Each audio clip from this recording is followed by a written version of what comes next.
YouTuber Rahul Maharana मृत्यु पर जेतेबेले तांका पत्नी तृष्णा घरर पुओ हेई निजर शाशु शशुर को सारा जीवन पोषिबे एवं घरर पुओ हेई समस्त कर्तव्य पालन करने कथा कहते आज तार भिन्न चित्र देखा मिली और पारिवारिक बद आरंभ होती सीधा सड़क आलोचना करवा आम पारे तृष्णा उपस्थित अच्छा मैडम प्रथमतः जानापी चाहिए जितेबाला आपण जो झील निज शाशु शशुर पुओ हेई आगु को परिवार भरण पोषण कथा कहूला से झील आज शाशु शशुर को विरोधी हो जाए अभियोग पात्र हो कौन पे जितेबाला गोटे झील निज हक पाई लड़ाई करे से समस्त आगे माने जो विरोधी ही हो जाए तो मु आज डेट्रे मो हजबैंड गलापर मुझे मो हक मागिली मो हक तो मागे गले मुझे बहुत किसी मागी था बट मो बापा देथिबा जिनस जो मागिली तो आजिका डेट्रे मुझे आखि आगे विरोधी हो गली एंड मुझे झील ऊपर जो आंगुठी उठेली तो से जगह मुझे विरोधी हो गली कि सेटा को बुझी पारना कि मु जो आंगुठा उठे मु बिना प्रूफ रे आंगुठी उठेनी मु रेकर्डिंग सहित ही आंगुठा उठे तो से रेकर्डिंग रो जवाब तो दे पाइलेनी कि से कौन कहते सुना बिकिया की तो से जिनस तो जवाब दे पाइलेनी से मत घर तोड़ीदेले से जिनस तो जवाब दे पाइलेनी तो एबे मुझे आखि आगे विरोधी एंड बहुत माने ओडिशावासी आखि आगे विरोधी किंतु बहुत सारा झील मैंने एमती अच्छा जो हक पाई लड़ाई करुँच आखि आगे मुझे विरोधी नुह से जानी मुझे लड़ाई करुँच सब बड़ कथा आप जो कथाटी कहले जे आपन को सेमाने घर तोड़ीदेले किंतु सेमाने कहवा कथा जे आपन परिवार लोके आसी आपन देह खराब थिला आपन को घर को नहीं आसीथिले किंतु परवर्ती मुहूर्त आपन एबे अभियोग आणछन जे सेमाने आपन तोड़ीदेले कोन एक्चुअली वास्तवते सत्य मत मो घर लोक आनिले घर को कारण मो देहटा एते खराब थिला कि सेमाने मते मेडिकल नेलेनी जोटा कि तांको पुओ निजे ही स्क्रीनशॉट अच्छी मो हस्बैंड को मो चैट रे भासी थिला बेले भी मो हस्बैंड थिला बेले भी सेमाने मते मेडिकल नियंतिनी कि पैसा पत्र दियंतिनी मो हस्बैंड मागी कि आनंदी पैसा जनगठू तो जेहेतु सी मल्ला परे तो मोर देहटा पूरा अधिका खराब है मो हार्ट फार्ट प्रोब्लेम है ब्रीदिंग प्रोब्लेम है गोड़ फुल्ला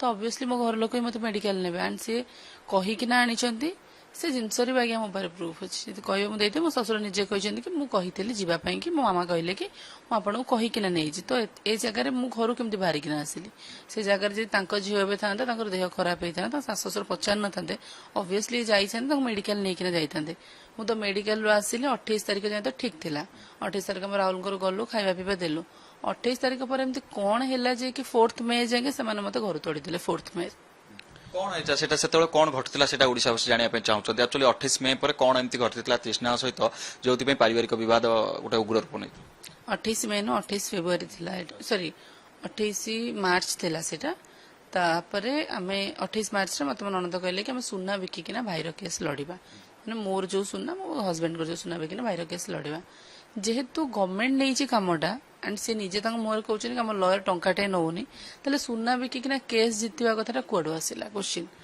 तापर से मैंने आक्यूज मान गाँ को जाइछंती झील ज्वाई आ बबुल जी गाँ को गलापर से आसला कहते सुना बिकबू निज पार्टी कहते कि लयर नेबेनि मान टंकाटे से नौना मागणार लड़ुचंती सुना बिकार क्वेश्चन टा कौटी उठिला माने आक्यूज मान गाँ को जीवा एवं ता सहित सुना बिकवा कथा उठेबा कि राहुल को भौणी एवं भेणे या केउटना केउठी राहुल को हत्या पछरे गोटे बड़ कथा सामना को आणुची एवं ए जो सुना बिकिया कथा एवं राहुल को पारिवारिक लोक आक्यूज को गाँ को जीवार मुख्य उद्देश्य कौन बा कौन थाई पारे पछर कहानी मते तो लागुची कि जेहेतु आमर गवर्नमेंट टंकाटे नौ नांती माने जो लॉयर जे ताहले से आक्यूज को गाँ को जो जाइए से आसला कौन तांकर डिस्कशन होई तो मु कहि परिबिनी सुना बिकिना से पैसा को तांको ही देथांते काको देथांते आक्यूज मान को घर लोक कौन पे देथांते जदि विकास एथर हाथ अच्छी जदि तो नुह मुझे 100% सियोर अच्छे कहीं जो दिन थाना रे से मते कहले कि आकु सेठी मारी देइथिले गोटे कंटा जाइथाना सेठी माने कोठी मते मारी थांतो जो जहा द्वारा कि माने ये जाइथाना गोटे कंटा पड़ै थांदा तापर मैंने बैक टू बैक गोटे जिनस हो सुना बिकवा आक्यूज मान गाँ को जीवा मत मैंने जो थाना जो धमकी देवा एंड मो ननद आ शाशु मत घर तोड़वा जोटा कि वीडियो मो चैनल पकईली जदि आम डिस्कसन करने जाइलु फैमिली लोक तो फैमिली फैमिली डिस्कसन होता ननद मैंने इंटरफेयर कर माने कौन माँ कहते राहुल को हत्या पछरे तृष्णाकर हाथ थी से सन्देह करुँच तो आपड़ एपटे कहते राहुल को हत्या पछरे आउ कहार हाथ थी कौन एक्चुअली प्रकृत रहस्य जदि सन्देह हो इन्वेस्टिगेशन करूना मु तो मना करनी इन्वेस्टिगेशन करने की मु तो कहूँ कि केस क्लोज भी करती ମୁଁ ଆଉ ଥରେ ତାକୁ ମାନେ ରିଓପନ କରିବି ତାହେଲେ ସେମାନଙ୍କ ହାତରେ ଏବେ କେସ୍ ଅଛି ସେମାନେ ଯାଆନ୍ତୁ ଇନଭେଷ୍ଟିଗେସନ କରନ୍ତୁ ମୋ ନାଁରେ କିଛି ତ ଯାହା ବି ହେଲେ ତ ପ୍ରମାଣ ବାହାରିବ ନା ମୁଁ ମାରିଛି କି ନାହିଁ ମୁଁ ତ ଆକ୍ୟୁଜ ମାନଙ୍କ ଗାଁକୁ ଯାଇନି ମୁଁ ତ କିଛି ମୋର ତ ଯଦି କେସରେ ହାତ ହିଁ ନାହିଁ ତାହେଲେ ମୋର କଣ ଦରକାର ଭିତରେ ମୁଣ୍ଡ ପୁରେଇବା ସେମାନେ ଆରାମସେ ଇନଭେଷ୍ଟିଗେସନ କରନ୍ତୁ ମୋ ନାଁରେ। ଆପଣଙ୍କ ଅଭିଯୋଗ କଣ ରହିବ ଆକ୍ଚୁଆଲି ଯେତେବେଳେ ଆପଣଙ୍କ ଉପରେ ଗୋଟେ ବଡ ଅଭିଯୋଗ ଆସୁଛି ତ ଆପଣଙ୍କୁ କଣ ଲାଗୁଛି ଯେହେତୁ ରାହୁଲକୁ ଆପଣ ଭଲ ପାଉଥିଲେ 8 ବର୍ଷ କାଳ ଆପଣ ତାଙ୍କ ସହିତ ଥିଲେ ତ ସବୁଠୁ ବଡ କଥା ଆପଣଙ୍କୁ କଣ ଲାଗୁଛି ରାହୁଲଙ୍କ ସହିତ କଣ ହେଇଥାଇପାରେ ଆକ୍ଚୁଆଲି କିଏ ରାହୁଲଙ୍କୁ ହତ୍ୟାକାରୀ କିଏ ଆକ୍ଚୁଆଲି ପଛର ଘଟଣା କଣ ହେଇଥାଇପାରେ? କିଏ ତ ମତେ ତ ଜଣା ନାହିଁ କିନ୍ତୁ ମୋ ପାଖରେ ଯୋଉ ରେକର୍ଡିଂଟା ଅଛି ସେମାନେ ତ ରାହୁଲଙ୍କର ମୋର ପର୍ସନାଲ ରେକର୍ଡିଂକୁ ସେୟାର କଲେ ରାହୁଲ ମୋ ପାଖରେ ଯୋଉ ରେକର୍ଡିଂ ଅଛି ରାହୁଲ ନିଜେ କହୁଛନ୍ତି କି ଆଜି ଯଦି ମୁଁ ହଇରାଣ ହଉଥାଏ ତାହେଲେ ମୋରି ଘର ଲୋକଙ୍କ ପାଇଁକି ଏ ସବୁର କିଛି କାରଣ ହଉଛି ମୋରି ଘର ଲୋକ ତାହେଲେ ତାଙ୍କ ପାର୍ଟିଟାକୁ ଆମେ ମିଛ ଭାବିବା ନା ଆଙ୍କ ଆଙ୍ଗୁଠି ଉଠେଇବାଟାକୁ ମିଛ ଭାବିବା ଅବଭିୟସଲି ତାଙ୍କ ପାର୍ଟିଟାକୁ ଆମେ ସତ ହିଁ ଭାବିବା ନା ସେ ଲୋକ ଆଉ ନାହାନ୍ତି ଆମ ପାଖରେ କିନ୍ତୁ ତାଙ୍କ ପାଖରେ ରେକର୍ଡିଂ ସେ ରେକର୍ଡିଂ କରିକି ନା ଏ କଥା କହିଛନ୍ତି ତ ଜିନିଷ ହଉଛି କି ଏ ଜିନିଷରେ କାହାର ହାତ ଅଛି କାହା ନାହିଁ କିନ୍ତୁ ମୁଁ ଏତିକି ଜାଣିଛି ମାନେ ଯୋଉ ବାପା ମାଙ୍କର ହାତ ନାହିଁ ଏତେ କାହାର ହାତ ଅଛି ଆପଣ ଭାବୁଛନ୍ତି କାହାକୁ ସନ୍ଦେହ କରୁଛନ୍ତି ଆପଣ? ମୋର ତ ତାଙ୍କ ଭିଣେଇ ଉପରେ ହିଁ ଡାଉଟ୍ ଅଛି କାରଣ ଯଦି ଡାଉଟ୍ ମୋର କାହିଁକି ବଢିଲା ମତେ ସେମାନେ ଡେଥ୍ ସାର୍ଟିଫିକେଟ୍ ଆପ୍ଲାଏ କରିବାକୁ ଦେଲେନି ଆକ୍ୟୁଜ ମାନଙ୍କ ଗାଁକୁ ଗଲେ ମୋ ଗୋଲ୍ଡ ବିକିବା ପାଇଁ କହିଲେ ତା ସହିତ ମାନେ ଲୟରଙ୍କୁ ମୋ ଏଗେନ୍ଷ୍ଟକୁ ନେଲେ ତା ବାଦେ ମାନେ ମତେ ମୋ ମାମାକୁ ମତେ ମାନେ ଯୋଉ ଘରୁ ମାନେ ଯୋଉ ତଡ଼ିଲେ ସେଦିନ ଏମିତି କିଛି ଡିସ୍କସନ ବି ହେଇନଥିଲା ଖାଲି ସୁନା ବିକିବାର ଡିସ୍କସନ ହେଇଥିଲା କଣ ପାଇଁ ସୁନା ଆପଣ ବିକିବା ପାଇଁ ଯାଉଛନ୍ତି ଏଇ କଥାରୁ ଗୋଟେ ଲୋକକୁ କେମିତି ମାନେ ଯୋଉ ଘରୁ ତଡ଼ିଦବ ତାଙ୍କ ପାଖରେ ଭିଡିଓ ଅଛି ସତ ମୋ ପାଖରେ ବି ଭିଡିଓ ଅଛି ମୋ ପାଖରେ ଅଡିଓ ବି ଅଛି ଷ୍ଟାର୍ଟିଂରୁ ତାଙ୍କ ଗେଟ୍ ଖୋଲିକିନା ମୁଁ ଯୋଉ ତାଙ୍କ ଘର ଭିତରୁ ଏଣ୍ଟ୍ରି କଲି ମୁଁ ଅଡିଓ ବି ରେକର୍ଡିଂ କରିଛି କାରଣ ମୁଁ ଜାଣିଛି ଏମାନେ କାଲି ସକାଳେ ପଲଟିବେ ଯିଏ ଯୋଉ ଲୋକମାନେ ନିଜ ପୁଅର ନୁହନ୍ତି ସେମାନେ ମୋର କଣ ହେବେ ମୁଁ ସେଥିପାଇଁ ସବୁ ଅଡିଓ ରଖି ସେ ଅଡିଓରେ ପୁରା ମେନସନ ହେଇଛି ମୁଁ କଣ ପାଇଁ 16ରୁ ଘରୁ ଆସିଲି ମୋ ଶ୍ୱଶୁର ମତେ ପରମିଶନ ଦେଲେ ବୋଲି ମୁଁ ଘରୁ ଆସିଲି ଯେ ସେ କହିଥାନ୍ତି କି ନାଇଁ ଆଉ ଆମେ ମାନେ ତାକୁ ମେଡିକାଲ ନେଇଛୁ ଆପଣ ମୁଣ୍ଡ ପୁରାନ୍ତୁନି ମୁଁ ଘରୁ ହିଁ ଆସିନଥାନ୍ତି ମୁଁ ଘରେ ହିଁ ଥାନ୍ତି ସେ ନେଲେନି ବୋଲି ଆଜିକା ଡେଟ୍ରେ ମୋ ମା ବାପା ଯାଇକିନା ମତେ ନେଇକିନା ଆସିଲେ ତ ଏତିକି ହଉଛି ଜିନିଷ। ଆଚ୍ଛା ସବୁଠୁ ବଡ କଥା ଯେତେବେଳେ ଆପଣ ଅଭିଯୋଗ କରୁଛନ୍ତି ତାଙ୍କ ଉପରେ ବା ଆରୋପ ଆଣୁଛନ୍ତି ଏ ଘଟଣାକୁ ନେଇ ଆପଣ କୋଉ ଯାଏଁ ଯିବେ ତ ରାହୁଲ କିଭଳି ଭାବେ ନ୍ୟାୟ ପାଇବେ?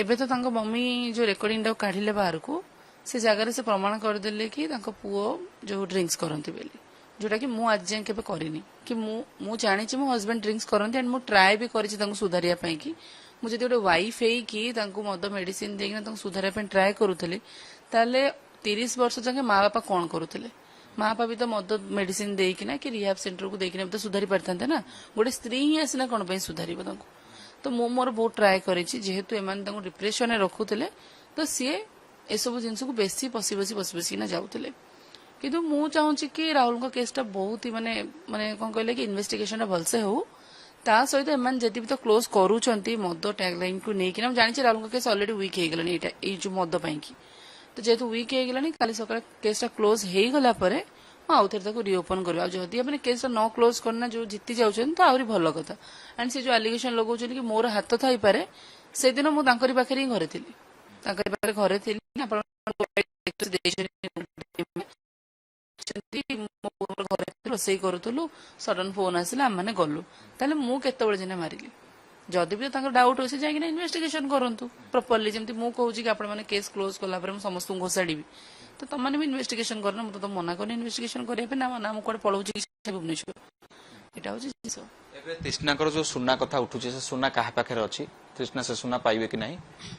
ସୁନା ତ ମୋ ଶାଶୁ ଘରେ ଅଛି କାହିଁକିନା 4th ମେ ର ମୋ ପାଖରେ ଯୋଉ ରେକର୍ଡିଂଟା ଅଛି ସେଥିରେ ମୋ ଶାଶୁ ନିଜେ କହିଛନ୍ତି ସେଇଟା ମୋ ପୁଅର ହକ୍ ଆମେ ବିକିବୁ ତାମାନେ ସୁନାଟା ତମରି ପାଖରେ ଅଛି ତମେ ଯେତେବେଳେ ବିକିବା କଥା କହୁଛ 4th ମେ ରେ ତାମାନେ ସେ ସୁନାଟା ତମ ପାଖରେ ଅଛି ଯଦି ସୁନାଟା ନଥାନ୍ତା ସେଇଠି ତମମାନେ କହିଥାନ୍ତ କି କୋଉ ସୁନା କିଛି ତ ସୁନା ତ ଆମ ପାଖରେ ତ ନାହିଁ ତମମାନେ ତ ନେଇଯାଇଛ ତମେ ତ ନିଜ ପାଟିରେ ମାନିଛ କି ସୁନା ଅଛି ବୋଲି 4th ମେ ରେ ତାହେଲେ ସୁନାଟା ତାହେଲେ କୁଆଡେ ତାହେଲେ ଗଲା ଏବେ ମୁଁ ତ 4th ମେ ପରଠୁ ତ ଆପଣଙ୍କ ଘରକୁ ଯାଇନି ତାହେଲେ ମୁଁ ନେଲି ତାହେଲେ କେତେବେଳେ ସୁନା ତାଙ୍କର ଷ୍ଟେଟମେଣ୍ଟ ବାର ଚେଞ୍ଜ ହଉଛି 11ରେ ନେଇଯାଇଛି 10ରେ ନେଇଯାଇଛି ତା ମମି ହାତରେ ଦେଇଦେଇଛି ସେ ନିଜେ ନେଇଯାଇଛି କେତେବେଳେ ତ ନେଇଛି ତମ ଘର ଭିତରେ ତ ସିସି କ୍ୟାମେରା ଲାଗିଛି ତମ ପାଖରେ ତ ଫୁଟେଜ ଥିବ ନା ମୁଁ ନେଇଥିବାର ସୁନା ସେ ଫୁଟେଜଟାକୁ କାଢୁନାହାନ୍ତି ବାହାରକୁ ଜିନିଷଟା ହଉଛି ସେଇଟା। ସବୁଠାରୁ ବଡ କଥା ଏବେ ତୃଷ୍ଣା ସୁନା ପାଇବେ ନା ପାଇବେନି? ମୁଁ ତ ଆଜ୍ଞା ମାନେ ଡିସିସନ ଗୋଟେ ଏବେ ଷ୍ଟ୍ରଙ୍ଗ ଡିସିସନ ନେଇଛି କାଲି ଯେତେବେଳେ ମୋ ହଜବେଣ୍ଡଙ୍କର ଇଜ୍ଜତଟାକୁ ଉଛାଳିଛନ୍ତି ବାହାରେ ସିଏ କି ମଦୁଆ ଆନଲି ସବୁ କରିକି ତ ମୁଁ ଗୋଟେ ଡିସିସନ ନେଇଛି କି ସୁନା ମିଳୁ କି ନ ମିଳୁ ଯାହା ବି କିଛି ମୁଁ ମଞ୍ଜୁର ଡିସିସନ ନେଇଛି ମୁଁ ଆପଣଙ୍କୁ ଆଗକୁ ଜଣେଇବି କିନ୍ତୁ ଯୋଉ ବି ଗୋଟେ ଯାହା ବି ନେଇଛି ମୁଁ ଭାବି ଚିନ୍ତିକି ନାହିଁ ନେଇଛି ଆଣ୍ଡ ମୋ ପାଖରେ ବିଲ୍ ଅଛି। ମୁଁ ଯଦି ଚାହିଁଥାନ୍ତି ସୁନା ମାନେ ମୁଁ ତ ଚାହୁଁଛି କି ମୋ ସୁନାଟା ରିଟର୍ନ ହଉ ତା ସହିତ ମାନେ ହକ୍ ବି ମୋର ମିଳୁ ବୋଲି ମାନେ ମୁଁ ସେଇ ଘରେ ରୁହେ ମତେ ପ୍ରପର୍ଟି ମିଳିବା କିଛି ଦରକାର ନାହିଁ ଆଟଲିଷ୍ଟ ମୁଁ ସେଇ ଘରେ ତ ରୁହେ ମୋ ନାଁରେ ତମେ କିଛି କରନି ଝିଅ ଜ୍ୱାଇଁଙ୍କ ନାଁରେ କରିଦିଅ ବଟ୍ ମୁଁ ଶାଶୁ ଶ୍ୱଶୁରଙ୍କ ପାଖରେ ରୁହେ କିନ୍ତୁ ସେମାନେ ସେଟାକୁ କରିବାକୁ ଦଉନାହାନ୍ତି। ତ ମୁଁ ସେଥିପାଇଁ ଆଗକୁ କିଛିଟା ଜିନିଷ ଭାବିଛି ଯାହାଦ୍ୱାରା କି ମୋ ସ୍ୱାମୀଙ୍କର ଇଜ୍ଜତଟା ବାହାରେ ନ ଉଛୁଳୁ। କଣ ଭାବିଛନ୍ତି ପ୍ରପର୍ଟି କି ନେଇ ଅଶାନ୍ତି ଆରମ୍ଭ ହୋଇଥିଲା କି? ପ୍ରପର୍ଟି ମୁଁ କେବେ ମାଗିନି ତାଙ୍କୁ।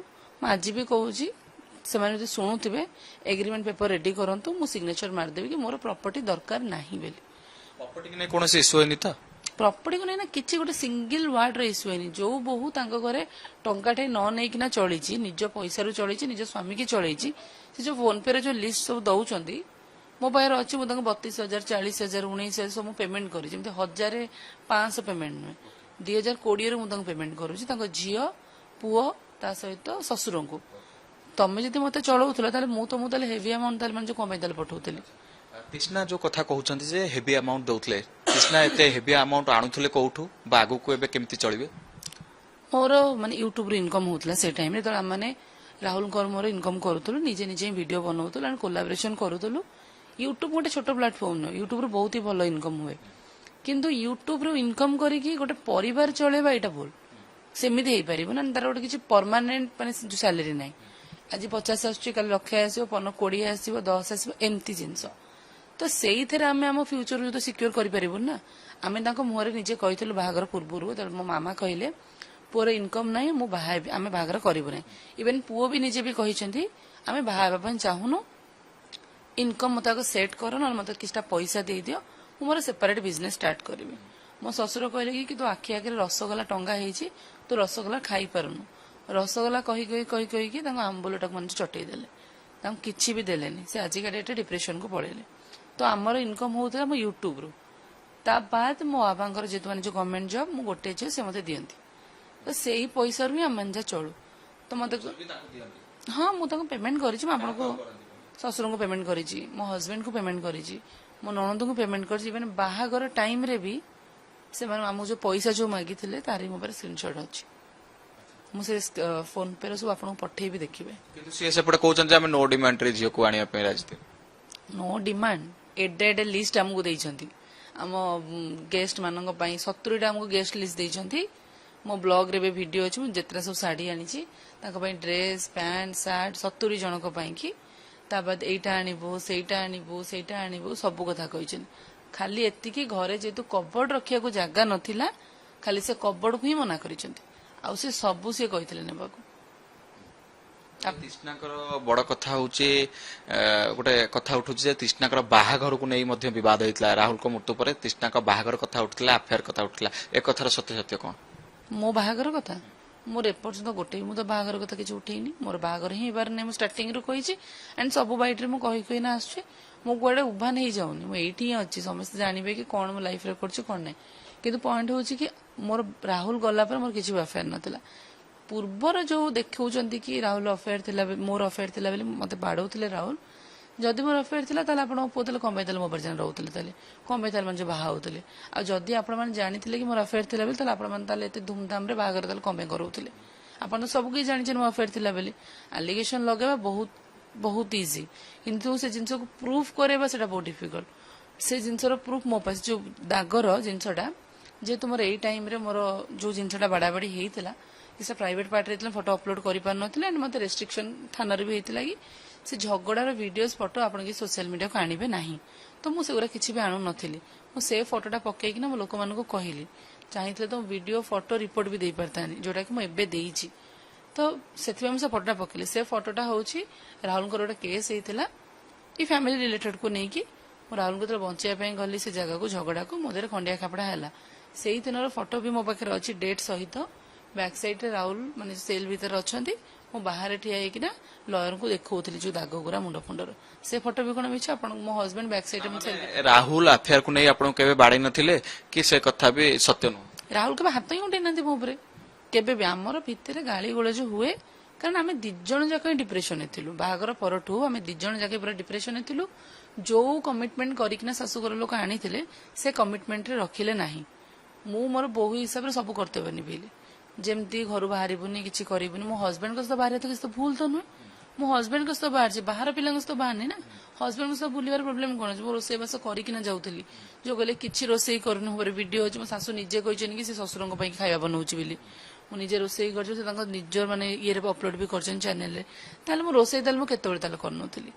ସବୁ ଜିନିଷ ଆଲିଗେସନ ଲଗେଇଦେବେ ନିଜେ ବଞ୍ଚିବା ପାଇଁ, କିନ୍ତୁ ଯୋଉ 4ଟା ଜିନିଷ ମୁଁ ଆଲିଗେସନ ତାଙ୍କ ପାଇଁ ଲଗେଇଛି, ଆକ୍ୟୁଜ ମାନଙ୍କ ଗାଁକୁ କାହିଁ ଯାଇଥିଲ, ମୋ ସୁନା କାହିଁ ବିକିଲ, ଥାନା ଭିତରେ ଆପଣଙ୍କ ଜ୍ୱାଇଁ ମତେ ମାନେ ଯୋଉ ଇଏ କଣ ପାଇଁ କହିଲେ କି ଆକୁ ସେଇଠି ମାରି ଦେଇଥିଲେ ଗୋଟେ କଣ୍ଟା ହଟିଥାନ୍ତା, ତା ସହିତ ମତେ ଡେଥ୍ ସାର୍ଟିଫିକେଟ ଆପ୍ଲାଏ କରିବା ପାଇଁ କାହିଁ ଦଉନଥିଲ। ଏଇ 4ଟା ଜିନିଷ ଆଗ ସେମାନଙ୍କୁ ମାନେ ପ୍ରୁଫ ମାଗନ୍ତୁ।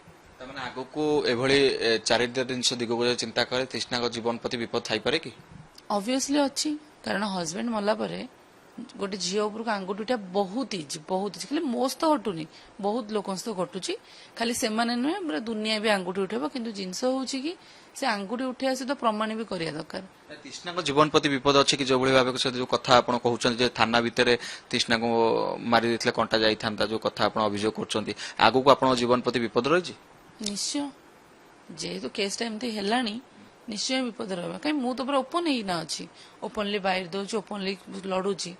ଯୋଉ ଲୋକଙ୍କ ଉପରେ ଆଲିଗେସନ ଲାଗୁଛି ସେ ଲୋକ କଣ ପାଇଁ ଯୋଉ ଲୁଚିକିନା ଅଛନ୍ତି ଘର ଭିତରେ, ସେମାନେ ହିଁ ବାହାରକୁ ବାହାରନ୍ତୁ। ସେମାନେ ତ ପୁରା ମାନେ ଯୋଉ ଫେରାର ଅଛନ୍ତି। ଏଠି ଚୋର କିଏ? ମୁଁ ନା ସେମାନେ? ବିପଦ ତ ରହୁଛି ମୋ ଲାଇଫ ଉପରେ, ବହୁତ ହି ବିପଦ ରହୁଛି। ଦେଖିବା ଆଗକୁ କଣ ହଉଛି। ମୋ ସ୍ୱାମୀକି ମାରିଦେଲେ ମୁଁ କଣ ସେମାନଙ୍କ ଆଗରେ? ଏବେ ତୃଷ୍ଣା କିଭଳି ଭାବେ ଚଳିବେ, ଜୀବନ କିଭଳି ଅତିବାହିତ କରିବେ ଆଗକୁ? ସେମିତି କିଛି ନୁହେଁ କି ମାନେ ମୋ ଘରେ ଚଳିବା ପାଇଁ କି ନାହିଁ। ମୋ ବାବାଙ୍କର ପେନସନ ଆସୁଛି, ମୋ ବାବା ବହୁତ ରଖିଛନ୍ତି, ମୁଁ ଚଳିଛି ବି ଆରାମସେ। କିନ୍ତୁ ମୋ ପଛପଟେ ଯୋଉ ବିଧବାର ଷ୍ଟାମ୍ପ ଲାଗିଲା, ସେଇଟା ମୋ ବାବା ଦେଇକିନା ପଠେଇ ନଥିଲେ, ସେଇଟା ମୋ ଶାଶୁଘର ତରଫରୁ ଲାଗିଛି। ସେ ରେସ୍ପନ୍ସିବିଲିଟା ତାଙ୍କର, କିନ୍ତୁ ସେମାନେ ସେ ରେସ୍ପନ୍ସିବିଲିଟା ଉଠେଇଲେନି। ଯୋଉ ଲୋକ ପୁଅର ରେସ୍ପନ୍ସିବିଲିଟି ଉଠଉନଥିଲେ, ସିଏ ବୋହୁର କଣ ଉଠେଇବେ? ସେଇଟା ମୋ ପଏଣ୍ଟ ହଉଛି, ବିଧବାଟା ତ ମୋ ବାପା ଲଗେଇକିନା ତ ପଠେଇ ନଥିଲେ ନା। ଏବେ ମୁଁ ମୋ ପଛପଟେ ବିଧବା ଲାଗି ସେଟା ମୁଁ ମୋର ଦେଖି ମୁଁ ମୋର କେମିତି ଚଳିବି। ତା ମାନେ ନୁହେଁ କି ମୁଁ ଯେନା ହାତ ବତେଇବି। ମୋ ବାପାଙ୍କ ଜିନିଷ ଯେନା ମାଗିଥିଲି, ତାଙ୍କ ଜିନିଷ ବି ମାଗିନି ମୁଁ। ତ ମୋ ପଏଣ୍ଟ ହଉଛି ସେଠି କି ଆଗକୁ ସେମାନେ ବୁଝିବା ଦରକାର ଥିଲା, ମୋ ବୋହୁଟାକୁ ଏତେ କମ ଏଜରେ ତା ପଛରେ ବିଧବାଟା ଲାଗିଛି, ତାକୁ ଆମେ ଝିଅ କରିକିନା ରଖିବୁ, କିନ୍ତୁ ସେମାନେ ସେଟାକୁ ଭାବିଲେନି। ଆପଣଙ୍କ ବାହାଘର କରିଦେବା କଥା ମଧ୍ୟ ଉଠିଲା ରାହୁଲଙ୍କ ମୃତ୍ୟୁ ପରେ। ସେଟା ତାଙ୍କ ରିଲେଟିଭ୍ସ ମାନେ ଉଠେଇଲେ, ଏମାନେ ନୁହନ୍ତି। ରିଲେଟିଭ୍ସ ମାନେ ତାଙ୍କର ଭଲ, ସେମାନେ କୋଶ୍ଚିନ୍ଟା ଉଠିଲେ, ମା ତୁ ଆଗକୁ ତ ଫ୍ୟୁଚରଟା ଦେଖ, ମ୍ୟାରେଜ କର। ସେଠି ବି ମୁଁ ଗୋଟେ ଜିନିଷ କହିଥିଲି ସମସ୍ତଙ୍କ ଆଗରେ, 50 ଲୋକ ବସିଥିଲେ। ମୁଁ କହିଲି ମୋ ଶାଶୁଘରେ ରହିବି, ସେଠି ବି ଯାଇକିନା ମତେ ଅଲଗା ଗୋଟେ ଫ୍ୟାମିଲି କି ଦେଖିବାର ଅଛି, ତ ମୁଁ ଏଠି କଣ ପାଇଁ କି ନ ଦେଖିବି। କିନ୍ତୁ ମୁଁ ସେତେବେଳୁ ଜାଣିନି ନା ଏମାନଙ୍କର ମାଇଣ୍ଡ ସେଟ୍ କଣ ଥିଲା ବୋଲି। ସେଇଠି ହିଁ ଗଡବଡ ହେଇଗଲା ଜିନିଷଟା। ଏବେ ତୃଷ୍ଣା ଏକୁଟିଆ ଜୀବନ ବିତାଇବେ? ଏକୁଟିଆ ମୋ ମା ବାପା ଅଛନ୍ତି, ମୋ ଫ୍ୟାମିଲି ଅଛନ୍ତି, ମଉସା ମାଉସୀ, ମୋ ମାମୁଁ ପୁଅ ସମସ୍ତେ ଅଛନ୍ତି। ଏକୁଟିଆ ନୁହେଁ, କିନ୍ତୁ ଜିନିଷଟା ରାହୁଲ ଯୋଉଠି ଛାଡିକିନା ଯାଇଥିଲେ, ସେଇ ଜାଗାରେ ସେଇ ସ୍ମୃତିର ସହିତ ମୁଁ ରହିପାରିଲିନି। ଏବେ ଶେଷ ପ୍ରଶ୍ନ ମୋର ଆପଣଙ୍କ ପାଇଁ ରହିବ, ଏବେ ତୃଷ୍ଣା ଚାହୁଁଛନ୍ତି କଣ? ଏବେ ତ ମୁଁ କିଛି ବି ଚାହୁଁନି। ଏବେ ସେମାନେ ମୋ ହଜବେଣ୍ଡଙ୍କର ଇଜ୍ଜତଟା ଯେମିତି ଉଛାଳିଲେଣି, ମୁଁ ଏବେ ତାଙ୍କଠୁ କିଛି ଆଶା ବି କରିପାରୁନି। ସିଏ ମାନେ ସୁନା ଦେଲେ ଦିଅନ୍ତୁ, ନେଇଗଲେ ନେଇଯାଆନ୍ତୁ, ପରଧନ କେହି ସବୁଦିନ ପାଇଁ ଖାଇକିନା ବଞ୍ଚି ପାରିବନି। କିଛି ସେ ଧନ ଯିଏ ଝାଳ ବୁହେଇକିନା କମେଇଛି, ସେଟା ତାର ହିଁ ପ୍ରାପ୍ୟ। ଯଦି ପରଲୋକ ଗୋଟେ ଖାଇବା ପାଇଁ ଚାହିଁବ, ସେ ଶାନ୍ତିରେ କେବେ ବି ହେଲେ ଖାଇପାରିବ ନାହିଁ। କେତେ ଦିନ ଖାଇବେ ପରଧନ? ପୂର୍ବ ବାହାଘରର ଧନ ତ ଖାଇକିନା ଆଜି ସେମାନଙ୍କର ଏମିତି ସବୁ ଅସୁବିଧା ଘଟୁଛି। ସେ ଲୋକ ବି ତ ମାନେ ଖଟିକିନା ପଇସା କମେଇଥିଲା ନା, ତାଙ୍କଠୁ ବି ଏମାନେ 60 ଲାખ ଧରନା ବସୁଛନ୍ତି, ତାଙ୍କୁ ବି ରିଟର୍ନ କରିନାହାନ୍ତି। ଏବେ ମୋର ଜିନିଷ କେତେ ଦିନ ତମାନେ ପରଧନ ଖାଇବ? ନିଶ୍ଚିତ ଭାବେ ଶୁଣୁଥିଲେ ୟୁଟ୍ୟୁବର ରାହୁଲ ମହାରଣାଙ୍କ ଯେ ପତ୍ନୀ ରହିଥିଲେ ତୃଷ୍ଣା, କିଭଳି ଭାବେ ବିସ୍ଫୋରକ ବୟାନ ରଖୁଥିଲେ ଏବଂ ତାଙ୍କର ଯୋଉ ରାହୁଲଙ୍କ ହତ୍ୟା ପଛରେ ଯୋଉ ସନ୍ଦେହ ରହିଛି, ଯୋଉ ଷଡଯନ୍ତ୍ର ରହିଛି, ତାକୁ ନେଇ ଅନେକ ସନ୍ଦେହ ସେ ପ୍ରକାଶ କରୁଥିଲେ ଏବଂ ଆଗାମୀ ଦିନରେ ୟାକୁ କିଭଳି ଭାବେ ଲୋକଲୋଚନକୁ ଆଣିପାରିବେ ସେ ନେଇ ମଧ୍ୟ ସେ ଲଢେଇ କରିବେ, ସିଧାସଳଖ ଭାବେ ପ୍ରତିକ୍ରିୟା ଦଉଥିଲେ। ସବୁଠାରୁ ବଡ କଥା, ତୃଷ୍ଣା କିଭଳି ଭାବେ ଟଙ୍କା କମାଉଥିଲେ ଏବଂ କିଭଳି ଭାବେ ତାଙ୍କ ପରିବାର ବା ତାଙ୍କ ଶାଶୁଘର ଲୋକଙ୍କୁ ଦଉଥିଲେ ଏବଂ କୋଉଠୁ ଟଙ୍କା ଆଣୁଥିଲେ, ସମ୍ପୂର୍ଣ୍ଣ ବିବରଣୀ ଏବେ ଆମ ସାମ୍ନାରେ ରଖୁଥିଲେ। ଭୁବନେଶ୍ୱରରୁ ଭିଡିଓ ଜର୍ଣ୍ଣାଲିଷ୍ଟ ମହେନ୍ଦ୍ରଙ୍କ ସହିତ ଶ୍ରୀଧର ଆଚାର୍ଯ୍ୟଙ୍କ ରିପୋର୍ଟ।